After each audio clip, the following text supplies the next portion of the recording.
Hi guys! May request yung sponsor ko.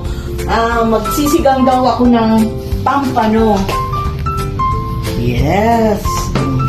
Guys, may pampano po tayo. Ito po yung isisigang natin ngayon. Ito po yung ihalo natin. May okra, may radish, kangkong, gabi, sili, and sitaw, sinigang mix, and magic sarap, and patis.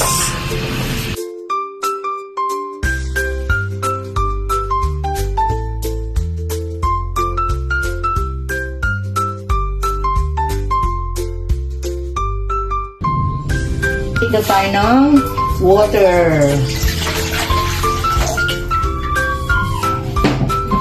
Open muna natin yung kalan. Sa pagpapakulo ng tubig, pwede na natin isabay yung sibuyas at saka kamatis. Pakukuluan muna natin yan. Okay. Eto po, kumukulo na. Ilagay na natin yung pampano. Baka naman pampano.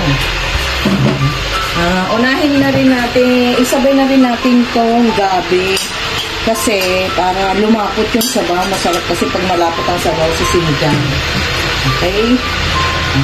Pakukulan ulit natin yan. Takpan muna natin para pagkulo, lalagay na natin yung mga gulay. Ayan guys, kumukulo na. Lalagyan na natin ng patis. Lagyan muna natin ng patis para lumasa na yung isda natin na pampano. Yan, dalawa. Pwede na natin ilagay itong sitaw.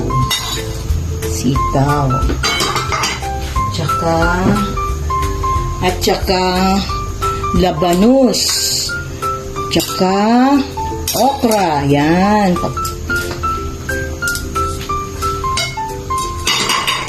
Takpan natin ulit. Pag kumulo na ulit, ilalagay na natin yung ibang ingredients. Okay guys, kumukulo na ulit. Lagyan na natin ng sinigang na may gabi ulit. Ayan. Tapos, ilalagay na natin ng sili at saka kangkong.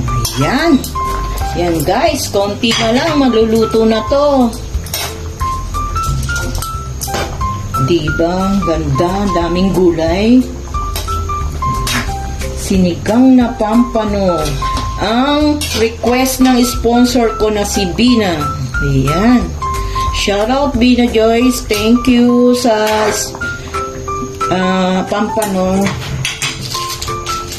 Lalagay na natin ang magic sarap. Magic technique. Yan. Pampasarap yan.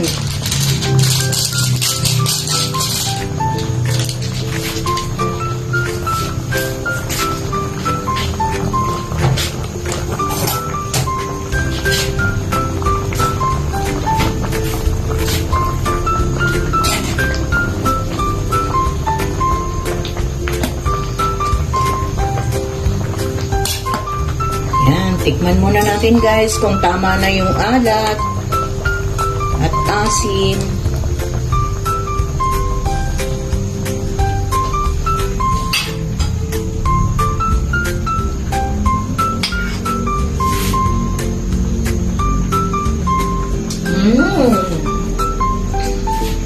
Dagdagan pa natin ng asim. Yan.